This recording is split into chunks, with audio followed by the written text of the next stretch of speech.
Sleeping for 7 to 8 hours every night is just so important for your immunity to hunker down the inflammation. Sleep is the most foundational pillar in aging, in the field of aging.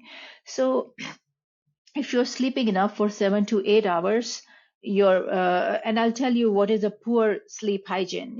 If you're not sleeping for 7 to 8 hours, or you're sleeping for around 4 to 5 hours every night, and you are indulging in daytime naps, and your latency period, that means the period, that amount of time or amount of minutes that you take in order to go to sleep, if your latency period is more than 30 minutes, that's called poor sleep hygiene.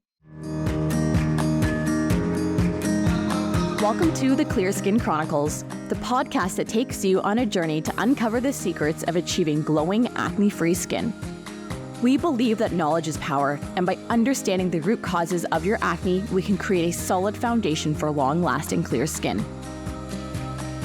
I'm Katie Stewart, registered holistic nutritionist and founder of the Clear Skin Solution, where we help women just like you get to the root cause of their acne. And I'm Chris Brown, registered holistic nutritionist and program director in the Clear Skin Solution. Through functional testing, we pinpoint where the body system imbalances lie so we can dive deep into your acne clearing journey. We work virtually with clients to clear up their skin from the inside out and have helped thousands of women worldwide regain their confidence.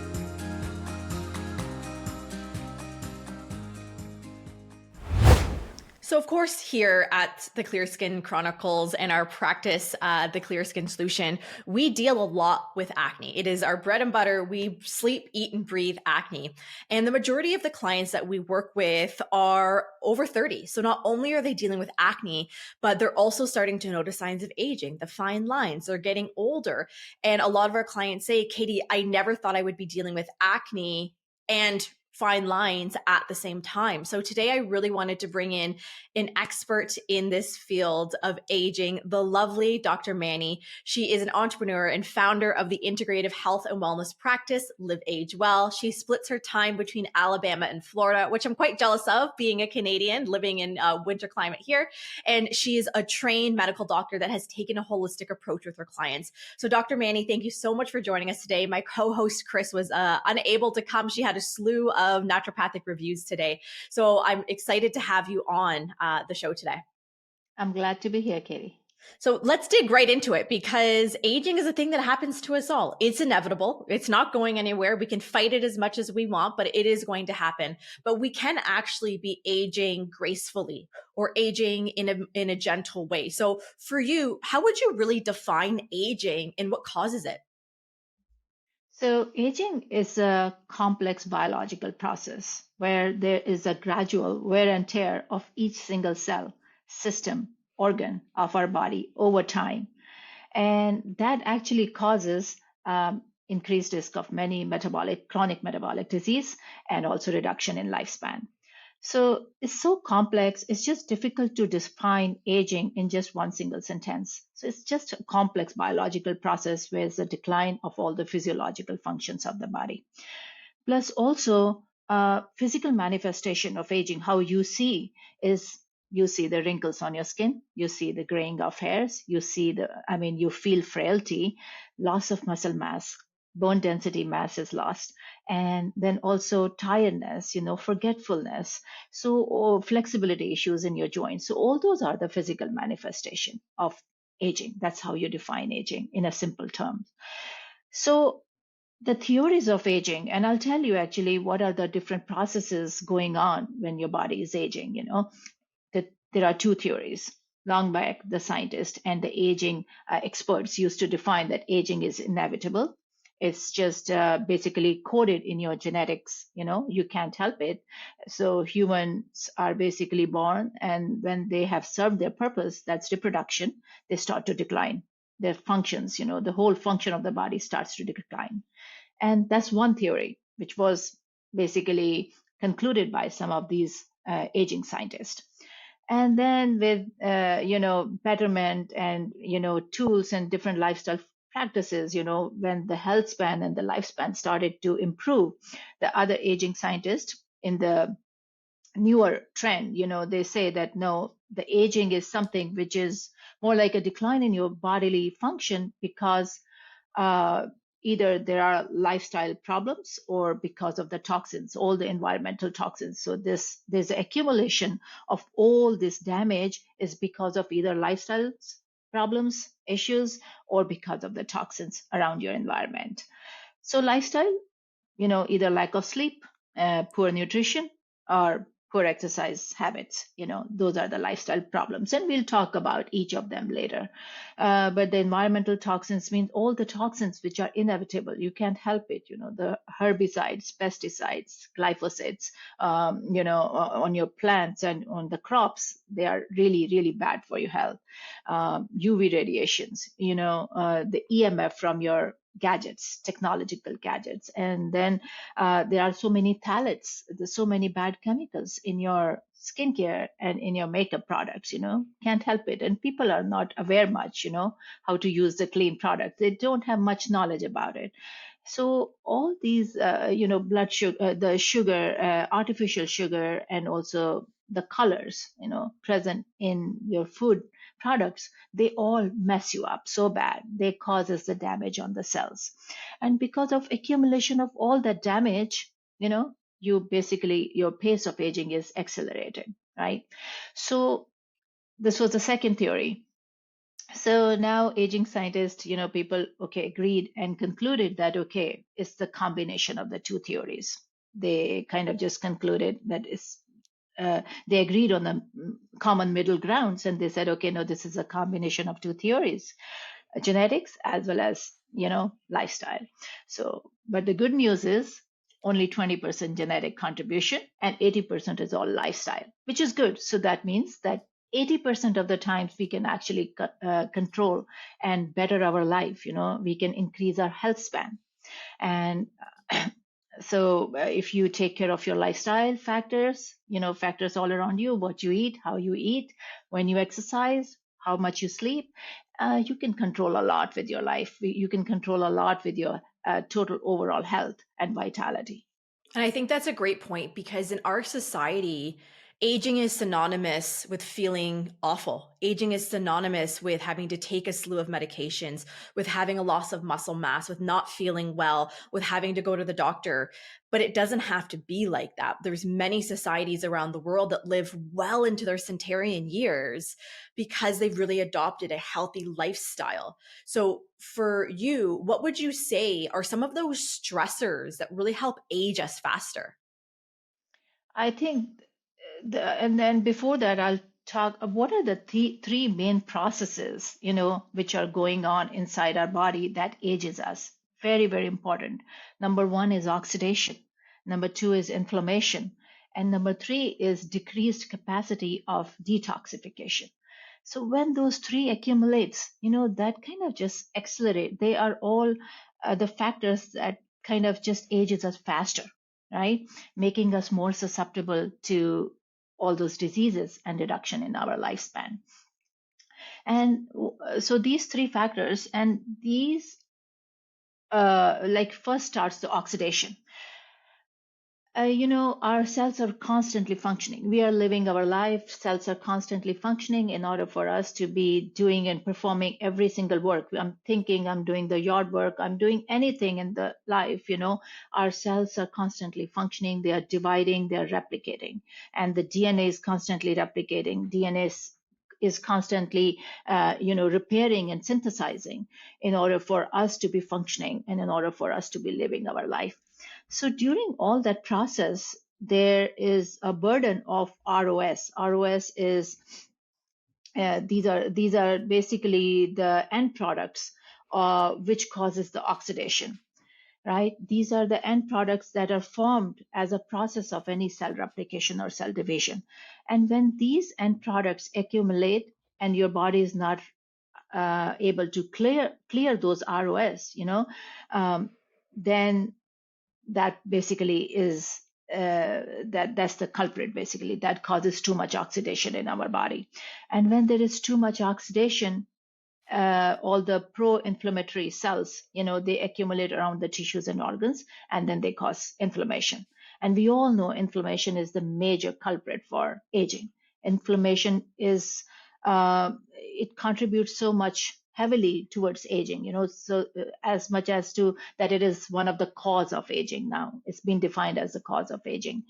So, and when there is so much inflammation and so many end products of oxidation, and we are not able to clear those out of the bodies, they actually, they appear in the form of diseases. They appear in the form of, all the, how our body is compromised.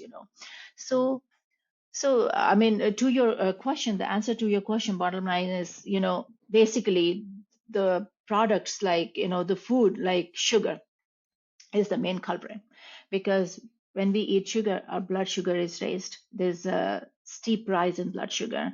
And, your body produces insulin in order to neutralize and grasp that sugar and take it in liver and muscles in order to basically, hunker down the accumulation of blood sugar, right? Hunker down the accumulation of sugar in the blood. But when it comes to the point that your when your body becomes insulin insensitive, it cannot do that function anymore. And then there's basically accumulation of sugar. And because of sugar accumulation, all these fatty acids, nucleic acid, protein particles, protein molecules, they all become glycated.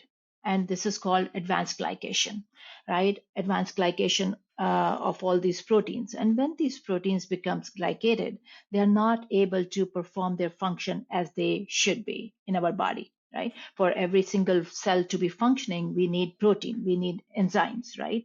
And when these enzymes and proteins in the cell, they become glycated, they become insufficient, they become non-functional, they don't do their work properly.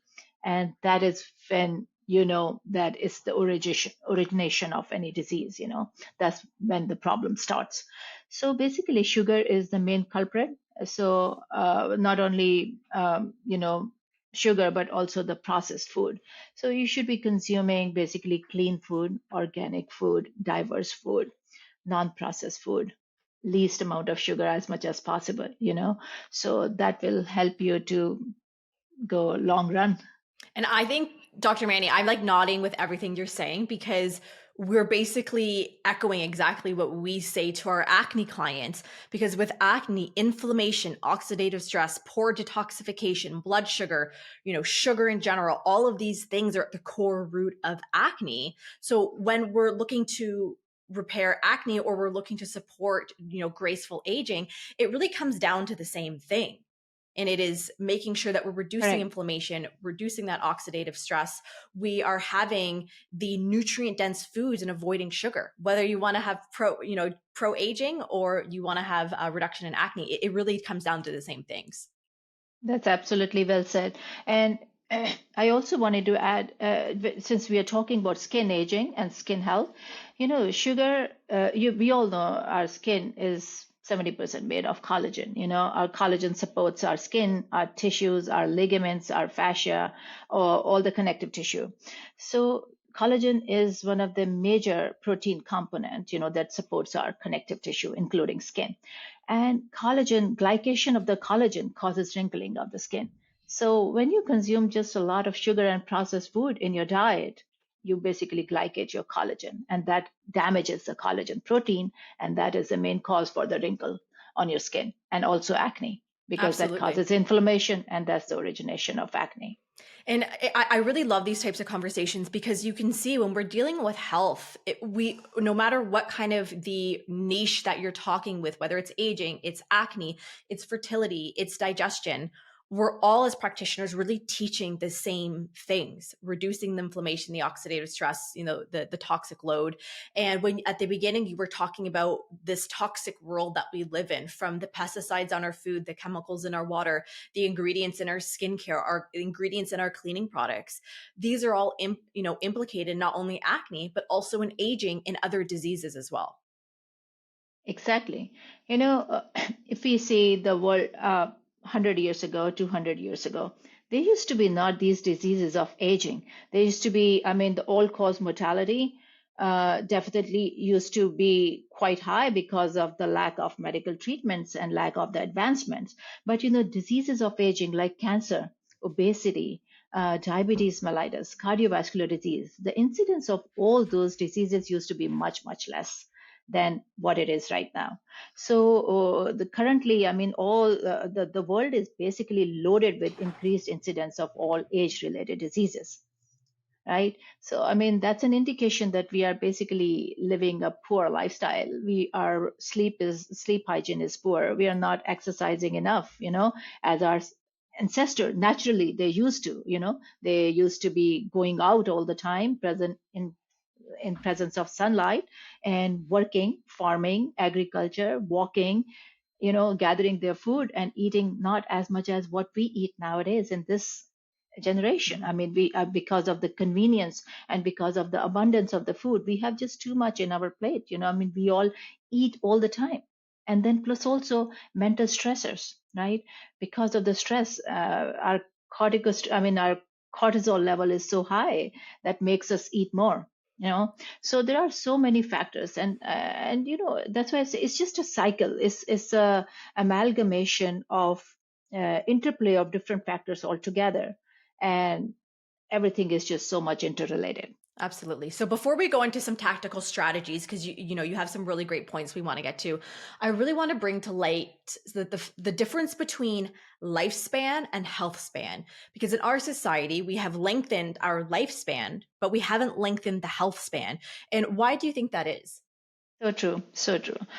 So because of all the advancement, because of all the advances in AI and knowledge, we have great scientists and so many publications, so much scientific research that has led us to basically increase the lifespan. We found so many tools to basically slow down aging, right? There are so many treatments, like we all know, okay, hot and cold therapy, photomodulation, hormone therapy, PRPs, and peptide therapy, personal supplementation. All that has really helped us to increase the lifespan. But what's really going on is that the health span, that means the amount of years that you live with full vitality and good health, that's called health span, that is been shrinking down, because we've increased the lifespan, the amount of years a person lives. But what's the good use of it if we are living last 10 years basically in a nursing home or dependent on others, and we are not able to enjoy our grandkids, play around with them, or we are just not in. If you are not able to enjoy the last 10 years of your life, I mean, I would not live it. I would not love to have the extended lifespan, at that condition. So that's the difference between lifespan and health span. So in order to have a better health span and longer health span, you need to basically be fixing the issues of all these lifestyle pillars around you. Absolutely. Lifestyle is such an overlooked component to our health that we're so focused on, I eat a great diet, but they don't look at their lifestyle that they're living, that they're burning the candle at both ends, that their stress is through the roof, that they're constantly on their technology. These are the things that are just as important in our health as the food that we're eating. So Dr. Mani, I would love for you to talk through what are the lifestyle strategies and the supplements that you utilize with your patients and clients to boost their longevity? The very first one I want to talk about is exercise. That's a paramount. It's an elixir of youth, basically. There is no other supplement, there is no other medication that is as good as exercising daily, exercising regularly. Exercise is the best medication for anti-aging, for anti-inflammation, for antioxidation. It increases your immunity. It decreases the risk of cancer, cardiovascular disease, obesity, diabetes, and it overall decreases the risk of your overall all-cause mortality. If you exercise regularly, study after study, they all shed data that if you exercise regularly 5 times, 6 times in a week, or almost like 150 to 300 minutes per week, you reduces your all-cause mortality to 20 to 30%, which is a huge number. That's a big number.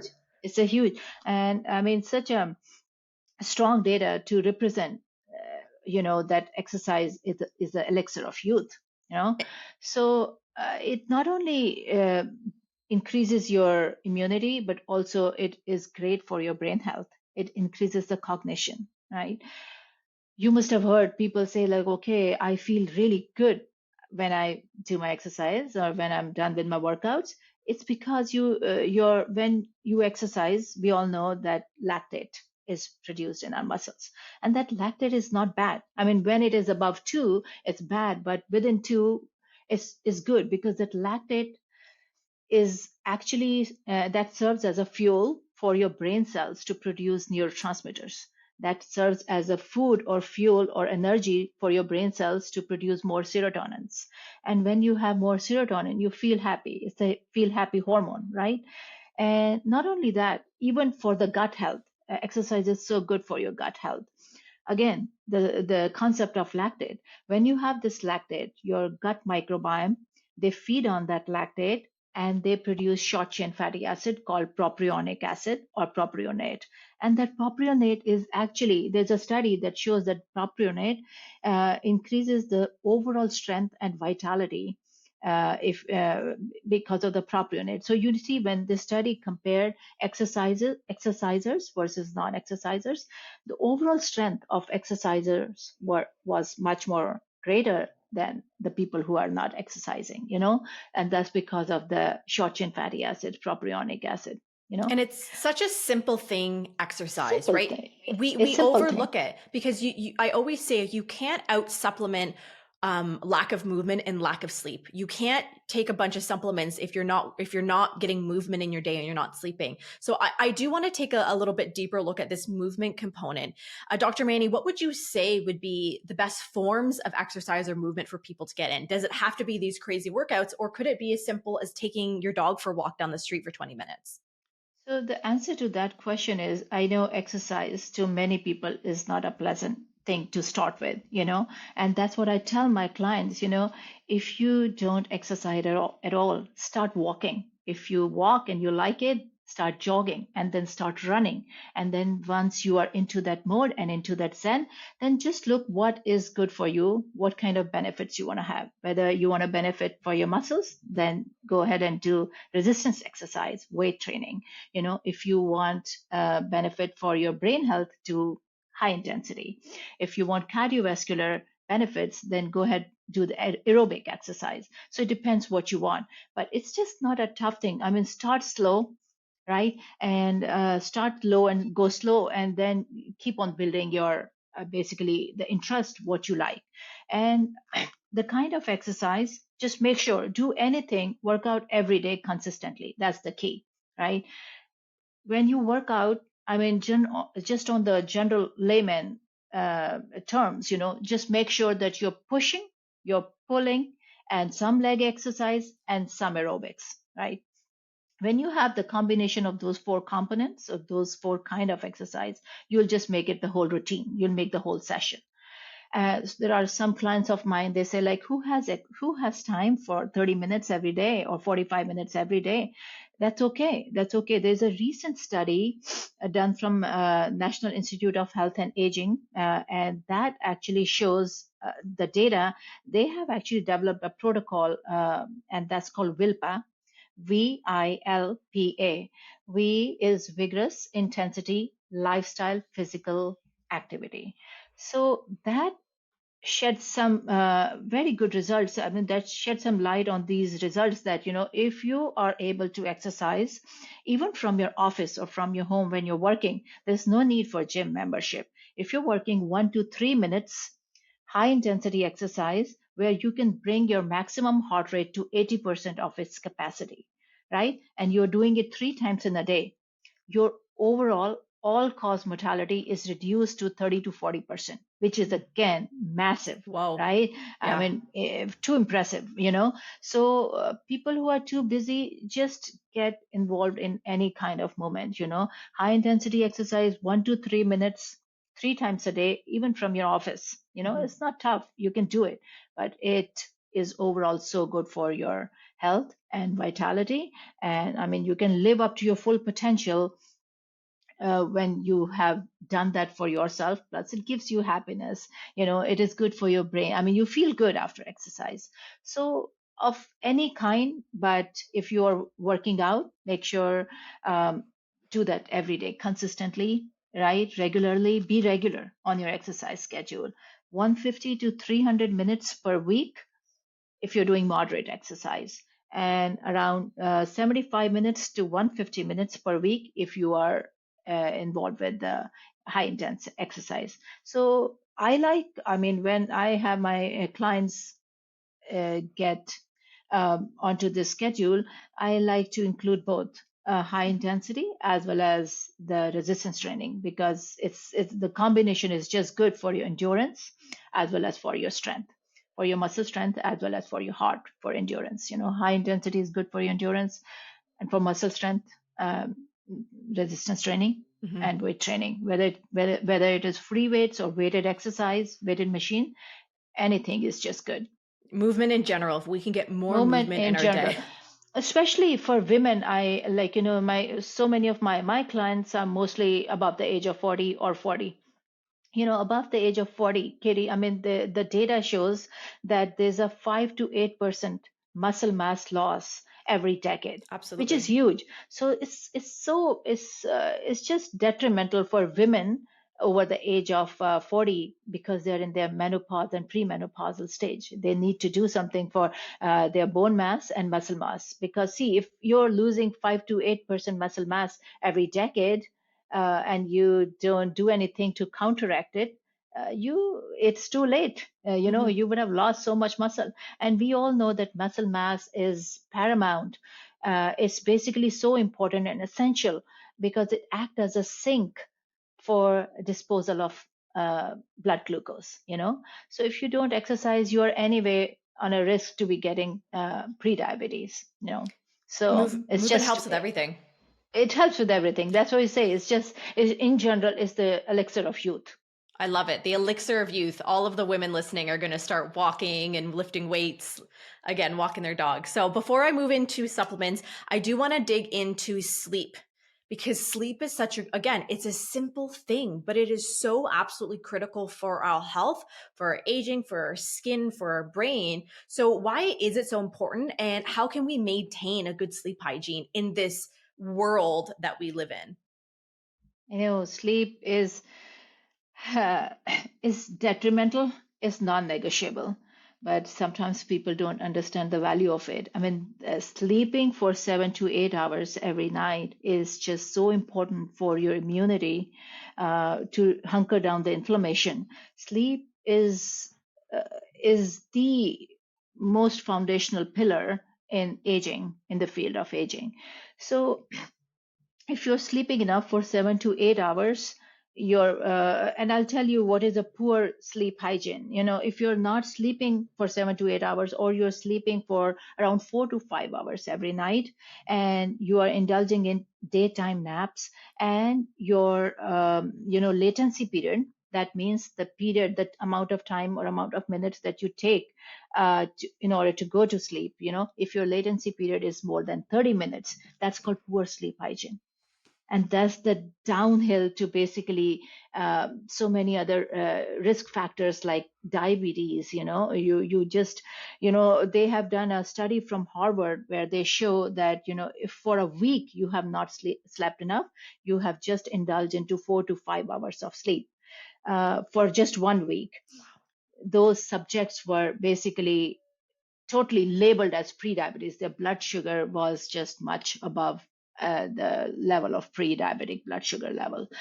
So it's sleep is just so important. And because during the time of sleep, and you need your full 7 to 8 hours, because during sleep you have different sleep cycles, right? Your REM sleep, your light sleep, and your deep sleep. If you ever see the data on the Oura ring, I wear Oura ring all the Love an time, Oura because ring. They're great. Oura ring, yeah, they are great, because not only they do measure your sleep data, but also do HRV, which is just so important indicator of health assessment, right? So when you go through those sleep cycles, light sleep, deep sleep, REM, and then again, during the deep sleep phase, basically, your lymphatic systems get activated. That means, the lymphatic systems of CSF, or cerebrospinal fluid, in the brain is called lymphatic systems. Those lymphatic systems are the detoxification factories for your brain, right? So all day you're working, thinking, focusing, memorizing, so your brain cells are constantly functioning. And during the night, they need to clear off all those toxins. They need to basically clear off all the beta amyloid proteins, and we all know that beta amyloid protein, the collection or accumulation of them, is the main cause for Alzheimer or dementia. So when you don't get enough deep sleep, basically you cannot clear up all those toxins, and then you have, people who sleep only for 4 to 5 hours per night, they have double the risk of dementia as compared to the other counterparts who sleep for 7 to 8 hours. There's so many huge numbers in this chat today, but especially dementia, right? Dementia is something that plagues our society, and it's I always say it's I would hate to have that disease, because not being able to remember your friends and your family and your loved ones, like so sad. And the fact that just getting good sleep can reduce our risk by that much is such a profound stat. It's devastating to see people with dementia and Alzheimer's, because, just like you said, it's emotionally devastating disease, and just basically having to sleep, you're able to correct that problem. Why not fix it, So because during deep sleep, all these brain cells, they wire and fire with each other, and that reduces the neuroplasticity. Straight away reduce the risk of dementia, right? And so it's just very, very important to have good night's sleep, and deep sleep is very important. And I'm not saying that REM is not important. REM is utmost important as well, because during REM, you convert your short-term memories to long-term memories. So basically, you restore your memories during the REM sleep. So it's another important phase of sleep. I think my husband needs some more REM sleep, so his memory is good. That's what I'm getting out of this. So, and I know, Dr. Mani, you probably get the same or similar questions as we do from our clients. We always hear this: I'm not a good sleeper. I've never been able to sleep, and I know it's important. So how do I do it? I'm assuming you get these same questions from your clients. I do. These are there are very simple solutions to this. But again, these questions are so frequently asked, and just simple things that you can do to improve your sleep hygiene. Just we all know about melatonin. After 6 p.m., melatonin rise, and then, your adrenaline kind of just dips down, and that causes us to sleep.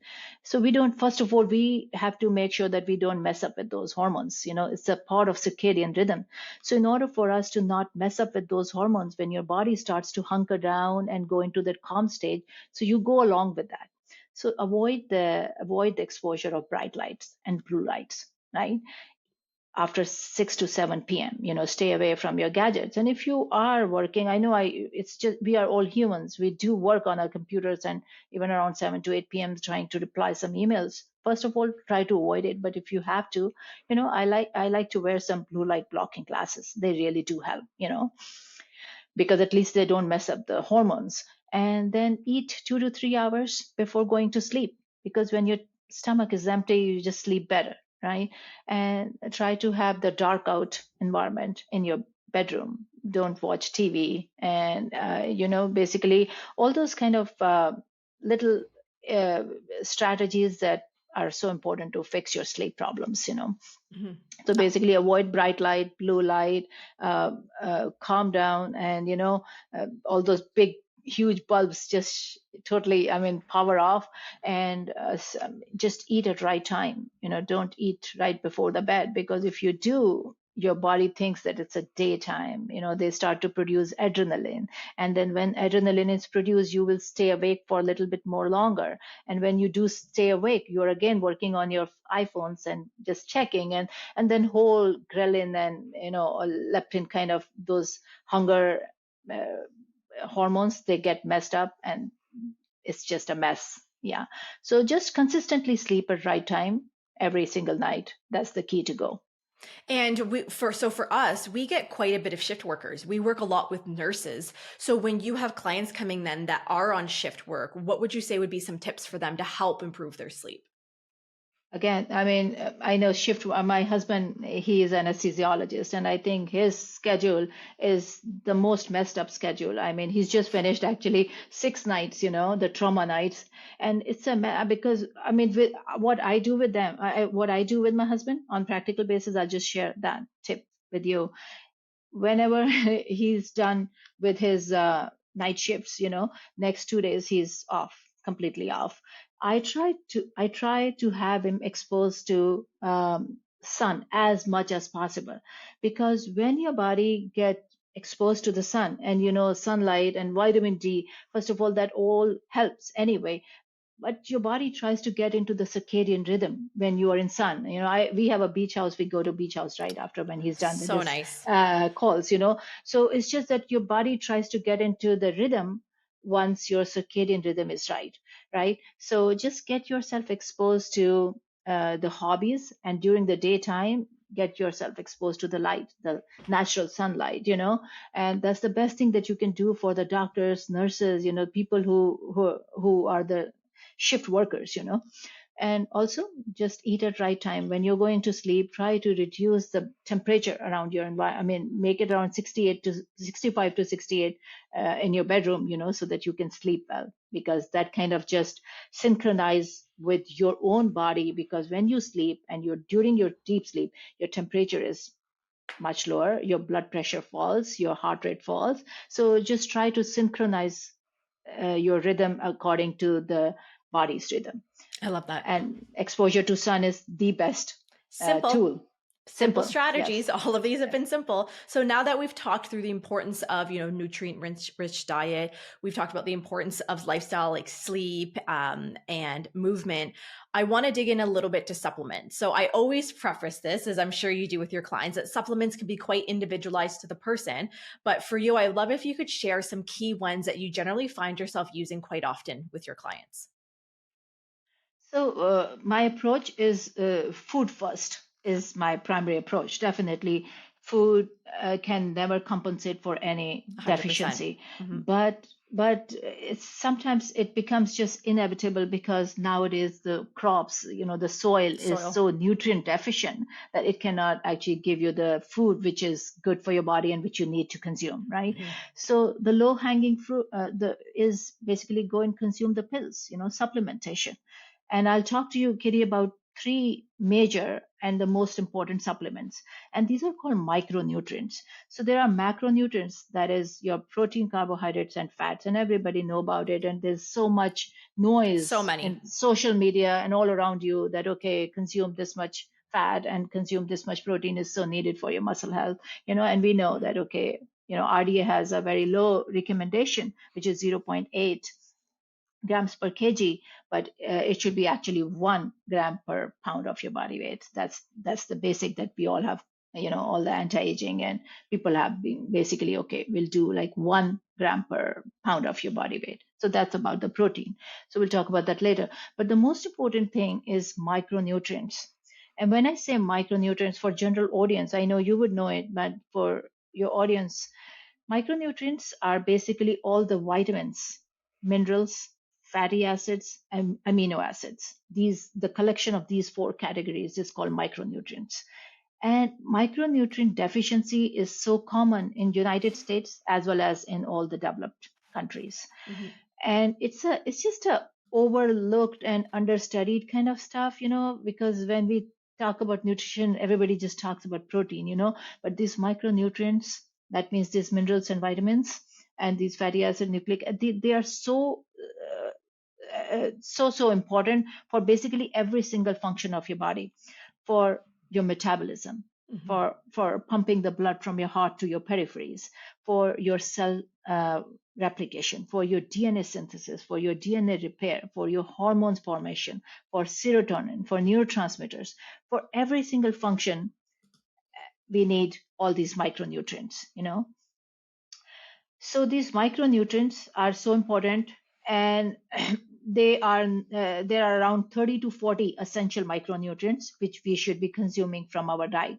but we don't get them enough from our diet. So it's essential to basically consume them in the form of pills or supplementation.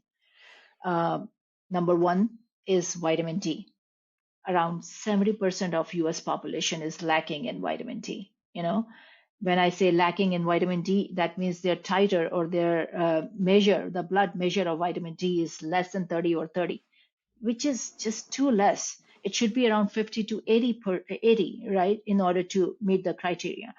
So, and the reason for that, again, 100 years ago, 200 years ago, vitamin D deficiency was not that prevalent. We were outside. It was not that common. Yeah, we People lived were outside. We lived outside in sun, because vitamin D is produced on your skin and from your skin when you get exposed to the sunlight. We are not outside. We are all now working inside and working in front of our technology, work from home. So we are not outside that much. So vitamin D deficiency is obviously very common. And the solution to that is to basically take a pill every day. The upper safe limit is around 4,000 IU, international unit, without having to cause the toxicity, right? So if you're taking around 4,000 international unit every single day, that will kind of just keep you optimized, because it is needed for your immunity. It is needed to hunker down the inflammation. It is needed for all the functions of the cellular optimization. So vitamin D exposure, exposure to sun is needed, but I know, and then also nowadays, the trend is that we literally slather SPF, sunscreens on our skin. Which I agree, I don't deny, because it's needed. You want to save your skin and you want to save from skin cells, carcinomas, melanomas, but definitely consume vitamin D every day, daily supplement. Yeah. And I always make sure to get, about 15 to 30 minutes of sun exposure in the off-peak hours without sunscreen on, because I want to be able to absorb that natural vitamin D into my body. And then I'll wear that SPF if I'm going to be out at the beach all day, of course. So I think that's a really important note of getting good vitamin D into your system is phenomenal. Very, very, very important. And especially, you just like you said, Katie, that's a great point. Let's try to stay away from sun during the peak hours, that is 10 a.m. to 4 p.m. But before that and after that, if you're exposed to outside exposure of sun, don't wear sunscreen before 10 a.m. That's my thing. I like to avoid wearing sunscreen before 10 a.m. But 10 to 4 p.m., definitely I would actually be always, every single day. Even if I'm at my home or in my office, I'll have sunscreen on. Absolutely. So outside of vitamin D, is there any other supplements you recommend, or is that generally the first one that you reach for? That's the first one. And all three, which I'm going to talk about, are very important. And then there's magnesium. Again, love magnesium. Oh my goodness. Magnesium it acts as a cofactor for every single enzymatic activity in your body. And there are around 300 enzymatic activities going on in your body, right? Especially, every time, we all know that our cells are replicating and dividing all the time. Whenever there's a cell replication or cell division, DNA suffers. There's a slight damage to DNA. So if that damage keeps on accumulating, that is the cause for acceleration of the aging, that ages us faster. And if that damage to DNA is accumulated, that's the cause for mutation, and that causes cancer. So we need to avoid the DNA damage, right? So you need magnesium as a cofactor for the enzymes that are necessary for DNA synthesis and DNA repair. So there's an enzyme called DNA polymerase that does all this work. That DNA polymerase is essential for the DNA integrity and its maintenance, for its stability. And that DNA polymerase is basically functioning, that enzyme is working, enzyme is formed because of the cofactor, and that cofactor is magnesium. So that's how magnesium is so important.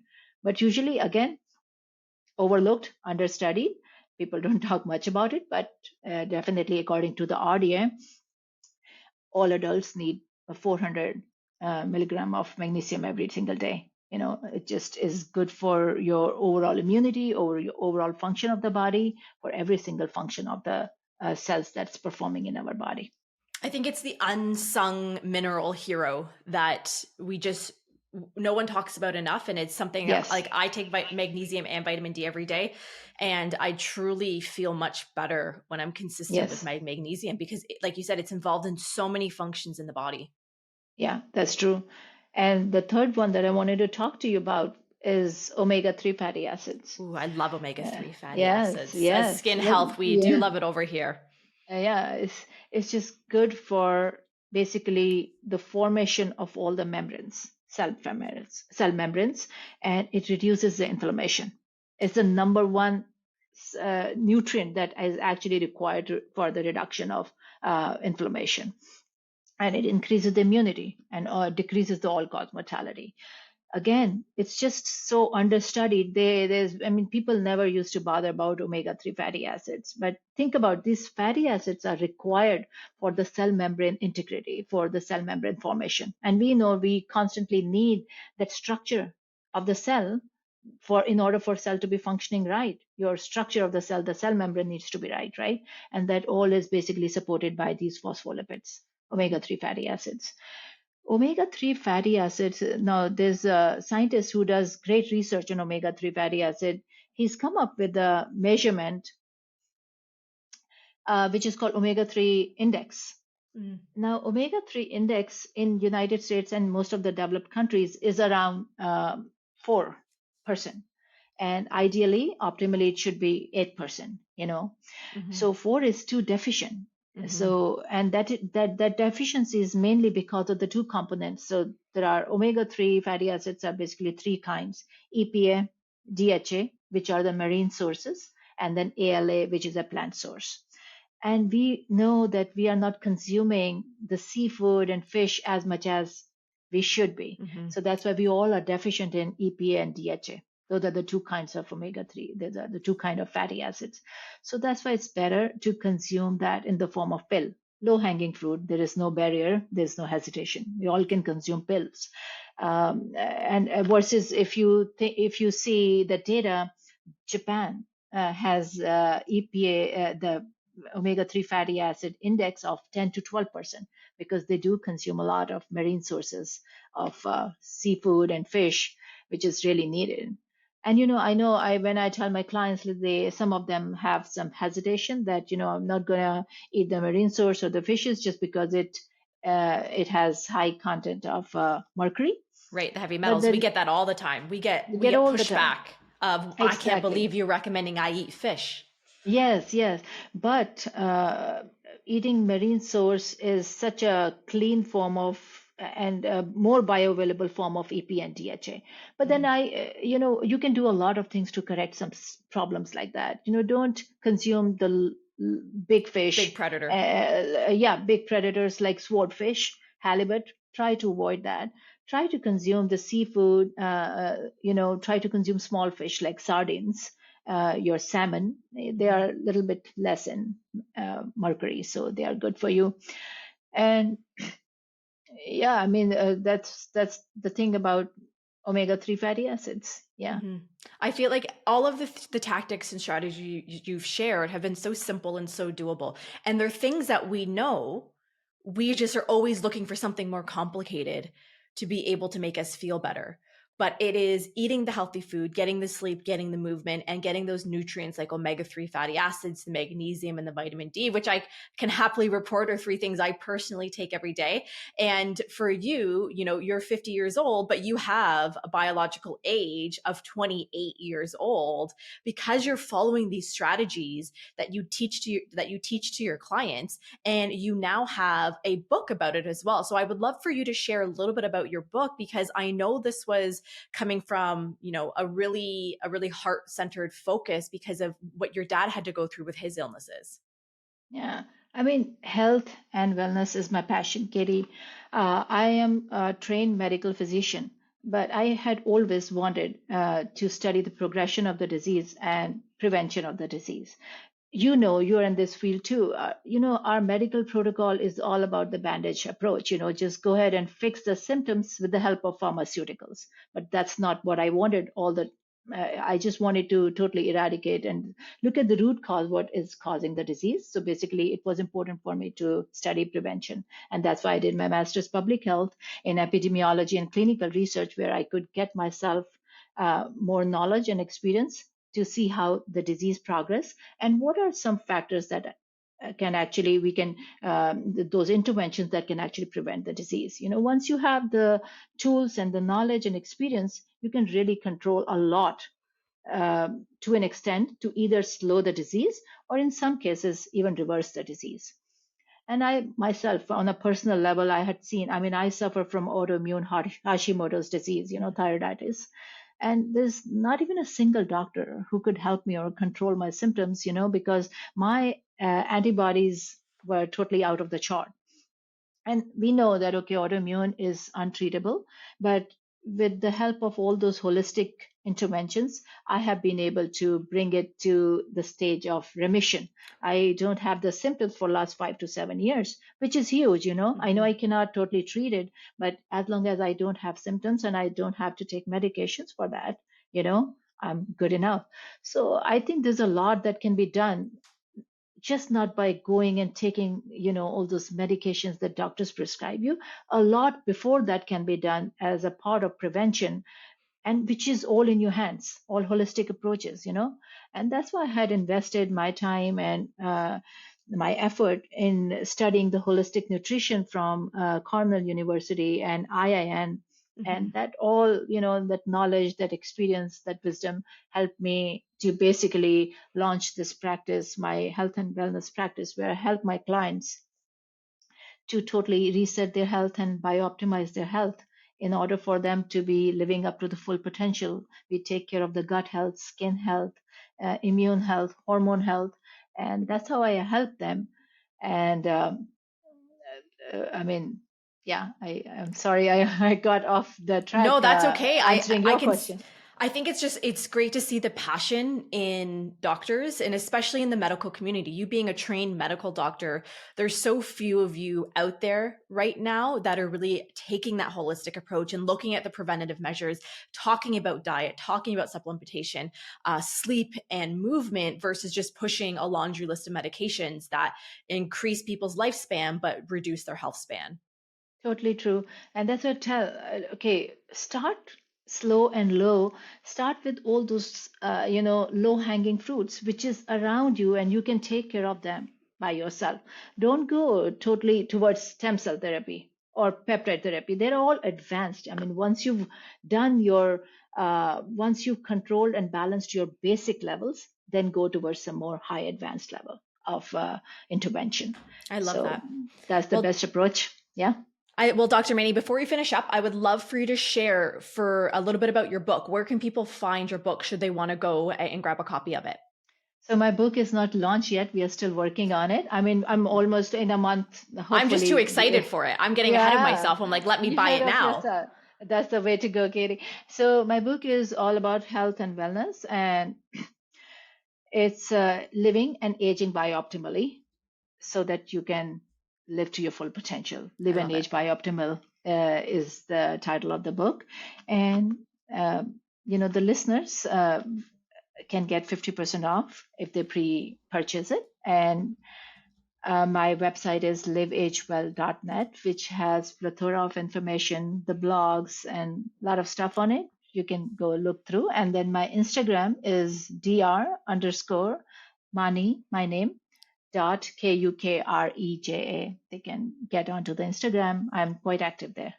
Perfect. I'm going to link all of that in the show notes so that way they can go and check out your website. They can pre-order your book, which I'm so excited for, and also check you out on Instagram because that's where I'm pretty active as well. So thank you, Dr. Mani. I have so enjoyed this chat today. It was wonderful to talk to you and to meet a doctor that is, working so hard in this preventative way so that people can really increase their health span along with your lifespan. So thank you so much for being here today.